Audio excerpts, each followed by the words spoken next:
Good morning. Welcome to the first segment of the oral history of Charlestown, sponsored by the Historical Society of Charlestown, under the direction of the President Tom Coots, and he asked me to help out. I'm Bill Boyle, and our cameraman is Rob Marcel. So those will be the three people that are involved in these. We're going to have many series, probably we're hoping to have 8, and condense it and make a nice little package for the history of Charlestown from the 1940s to the right up to present day. And we're going to try to get different people from each era to explain how Charlestown was and what the difference is compared to today. And to start us off, our very first session, we have an old friend of mine I've known for probably 50 years. And he's celebrating his 91st birthday this Monday, and I think a lot of people you know him from being very active in the town, and with his lovely wife, Edna Kelly, God rest her soul. And I have with me Ed Kelly. Hi Ed, nice to have you with us today. Morning. Nice to be here. Yeah. We're new with this, but we're looking forward to it.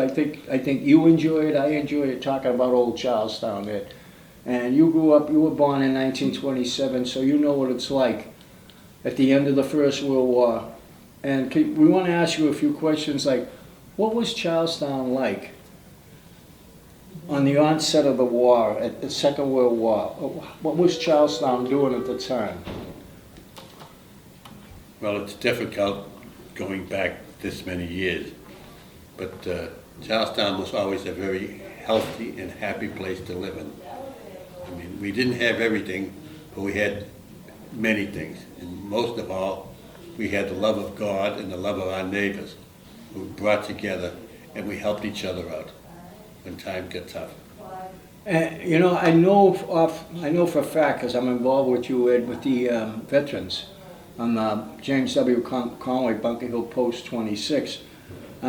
You served during the Second World War. Second right? World War. Can you give us a little history on yourself there? Well, yes, I can. I was just about ready to graduate from high school, 1945. Charlestown High? No. In those days, the Catholic Church ran an educational system second to none. We were the best, we knew we were the best, and we were thought of as the best. And I graduated Cathedral of Holy Cross High School in the south end of Boston in 1945.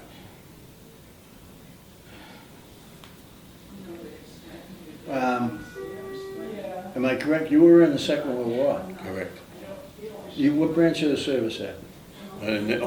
Anybody in Charlestown was in the United States Navy. That was against the rules to join anything else. Oh, all right. Well, I know. Nowadays, it's most of the young men are all Marines or U.S. Army now. Very few go into the Navy anymore. Well, we had the Charlestown Navy Yard, was the biggest on the East Coast, I believe, and we were more or less inaugurated into the Navy.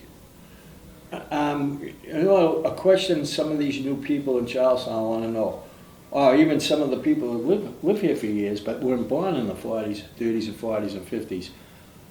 With most of the men in the military for the Second World War, and they were extended probably till 47,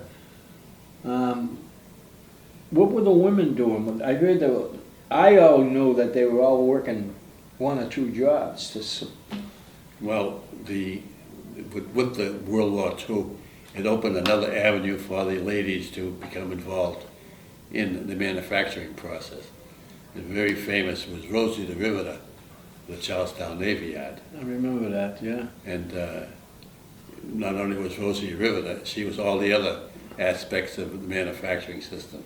Welding became popular during World War II. For the women, yeah, because they were the only ones around, most of them, yeah. Financially, Ed, how was say like in the 40s and at the beginning of the war and the end, financially, how was Charlestown compared to most of the city? Well, it's a difficult question to answer, having realized the time span has been so great, but I think Charlestown stood right up there with the best of them. I mean, we weren't rich, but then again, we weren't absolutely poverty-stricken. Yeah, the town was very structured for what, a lot of 3-deckers and 4-deckers, mostly all wooden frame. Well, they were mostly wooden frame, but with the advent of the Bunker Hill project, Yep. things changed a bit. Now, was that an asset for the soldiers coming home? Well, it enabled them to get married and start their families and have a place to live. I'm glad you brought that up because that was one of the questions we had. How did the project affect the families and the military men getting home? You're right, because it did give them a place to live, security at the time. And I was told that, you probably know better than me, that 3/4 of the project were all military people. Oh, there's no doubt about that, but they had to have some place to go. You wouldn't know offhand, did they really make that? I was told they built it purposely for the guys coming home. I don't think that would be quite the answer. Oh, all right. It's a section of Boston, the West End, and they were about ready to move it out. Oh, They urban renewal. They do move, urban renewal brought the West End people into Charlestown, Yeah. so that increased our population. Not necessarily helping the poor people of Charlestown out, because they brought the poor people of the West End into Charlestown.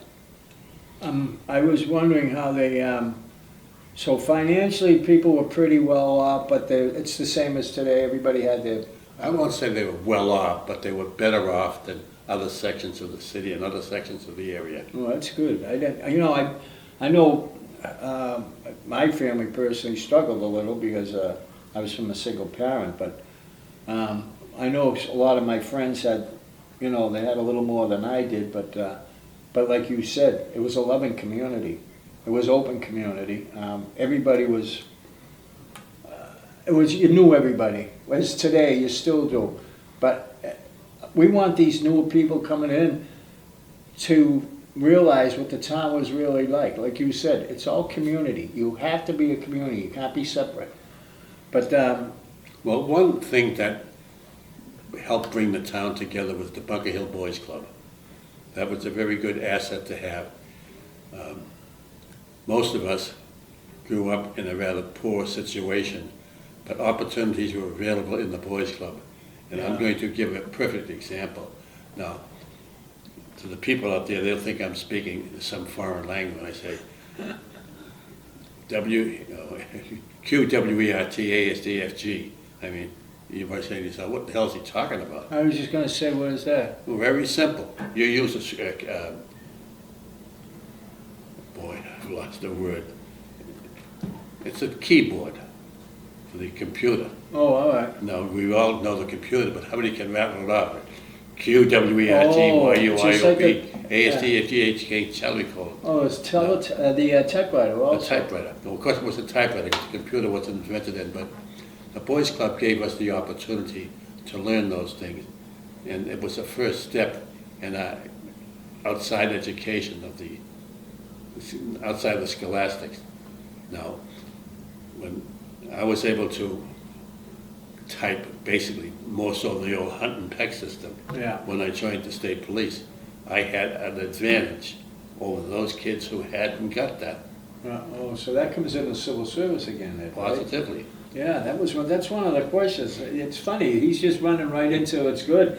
Because I was gonna ask you, how did civil service affect all the town itself, Ed, and the men personally? Well, they had a basic understanding of the process, and they were able to build upon what was available to them. Now, again, I give great pleasure to the Bunker Hill Boys Club. They had all sorts of classes for the kids as they grew up.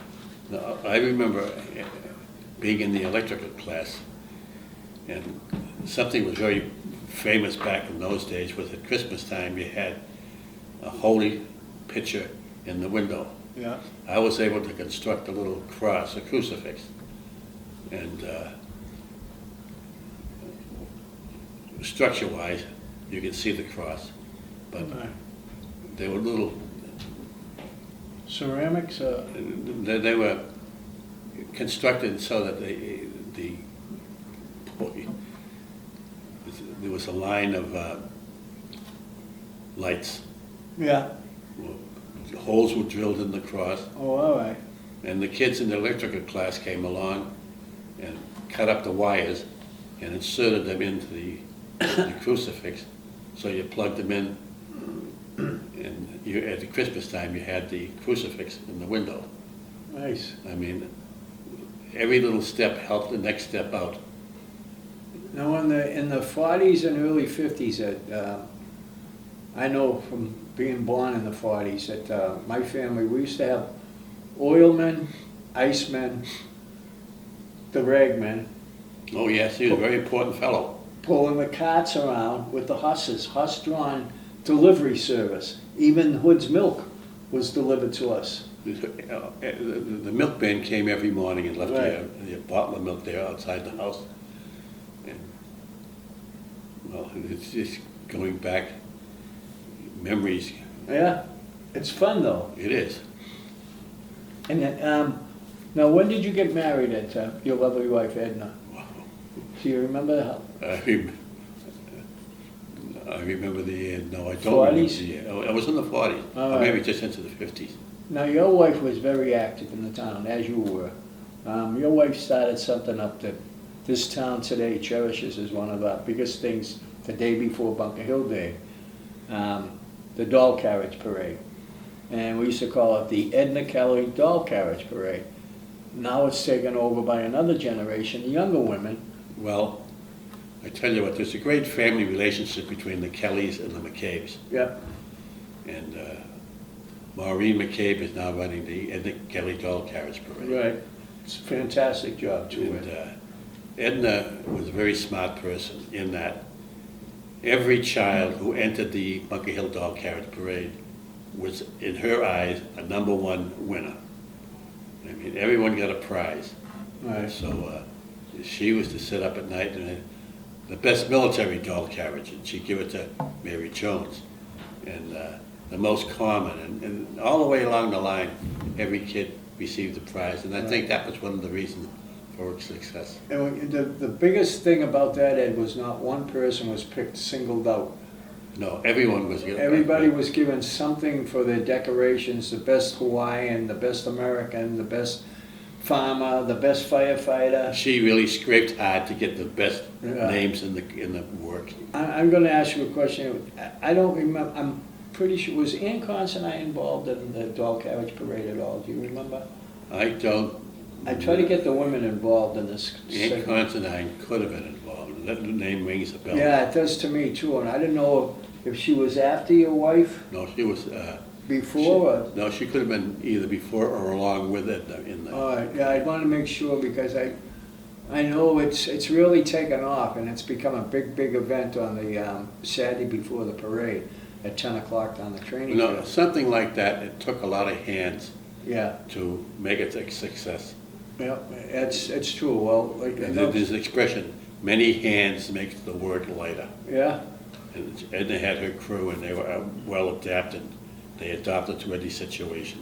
how was the atmosphere around the town? We're getting ready to wrap this up. Around the end of the 40s, beginning of the 50s, Ed, the social life and the teenagers and families hanging out.